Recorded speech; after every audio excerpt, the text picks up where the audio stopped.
That's what they say. But why Rome? Why not Paris, New York, or Tokyo? What makes this city so special? Let's dig deep. The story of Rome begins in the ashes of Troy. After the city fell because of a stolen love, a hero named Aeneas fled carrying his followers and his son Aeneas. Aeneas wasn't just any man. His father was a Trojan noble and his mother the goddess of loveliness. According to the Aeneid by Virgil, Aeneas crossed the Mediterranean and eventually landed in Latia. There, he founded the city of Lavinium, named after his wife, Lavinia. Some say it was Hercules. Others claim it was an unknown man, but we insisted. These were children of the gods, washed ashore at the base of Palatine Hill. They were discovered by a she-bull Frupa in Latin. She nursed them, protected them, and fed them with the help of a woodpecker. Romulus rallied his comrades to rescue them. In the ensuing battle, Romulus was killed. Two brothers, visions. Romulus chose Palatine, built a place where they were saved. Remus picked the bedtime, fertile and wise. To settle the debate, they turned to the gods, ordering the reading of bird signs. Numitor was restored, and the twins were named princes. That she-wolf became the symbol of Rome, even today etched into statues in the badge of AS Roma Football Club. That made the twins not only royal, but divine. As penance, he was sent to Lavinium for a sacred ritual. There, he was assassinated. Romulus ruled alone once more. He strengthened the army, built fortresses, and extended Roman influence. One day, while inspecting troops on the field of Mars, a storm broke. Romulus vanished in a whirlwind. His cult centered on the Quirinal Hill, one of the city's 7 hills. The twins grew up in the hills, strong, quick, and clever. The date, April 21st, 753 BCE, Romulus became the first king. Or were they lips to justify power? Did you know Rome's road system helped turn it into a global superpower?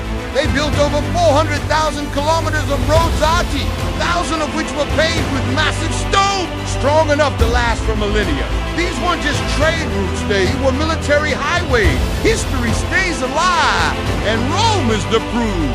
Troops moved fast. Orders spread efficiently. Control was centralized. The city bore his name, Roma.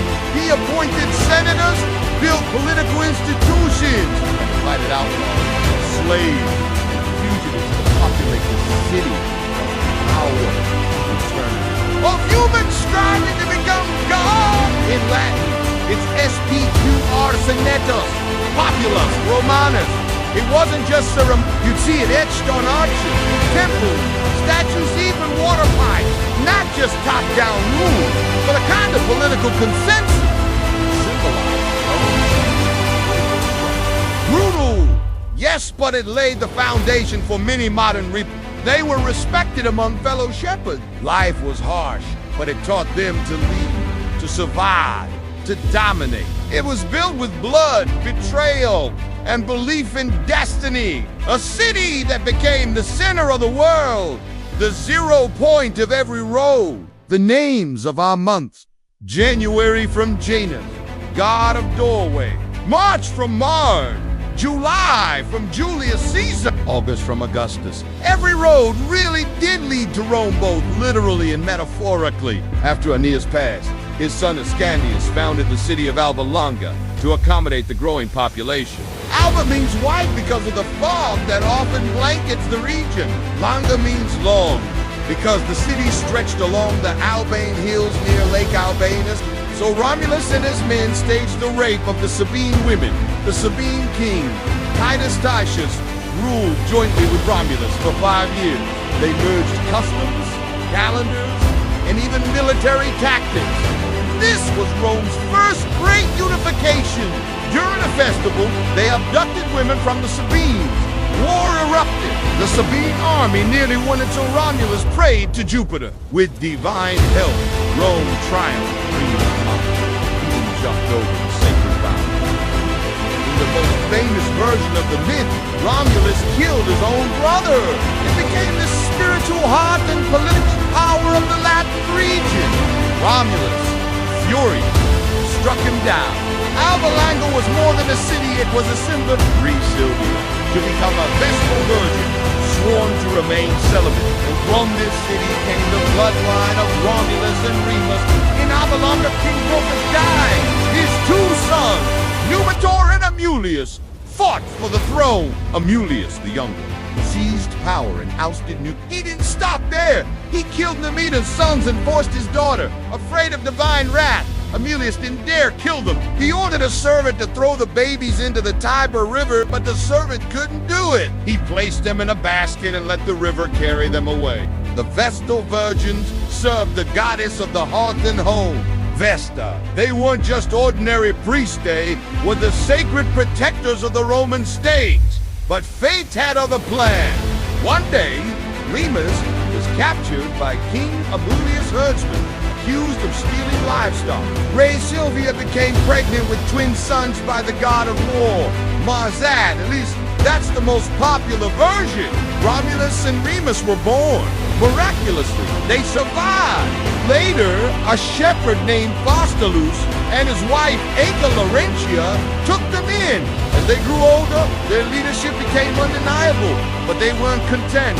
They wanted their own city. Remus saw 6 birds first. Romulus saw 12. They argued who won. No one knows. But Romulus began building walls on Palatine Hill. Thus, Rome was born. But there was a problem. Too many men. Not enough women. The Sabine women, now wives of Roman men, stepped between the two sides, begging for peace. It worked, but peace didn't last. Tatius protected allies who had murdered Lavinium's uncle. For the next 2 decades, Romulus expanded Rome, conquering cities like Baiae and Pydna. But ambition hardened him. He became autocratic. The Senate grew restless. The official version, he was taken to the heavens by Mars, becoming the god Quirinus, protector of Roman citizens. Their law, military organization, sculpture, and even the calendar we use it all comes from them. Yet one question remains. Who really founded Rome? Aeneas, the refugee from Troy. Romulus, the divine warrior. One thing's certain, Rome wasn't built in a day. So yes, every road leads to Rome. Because Rome is more than a city. It's an idea, but we're not done yet. Ever heard the phrase, the Senate and the people of Rome? And finally, Roman culture still echoes today. Rome is a city that never truly died. Even in ruin, its legacy lives on in language, in architecture, in how we think about nations, law, and identity.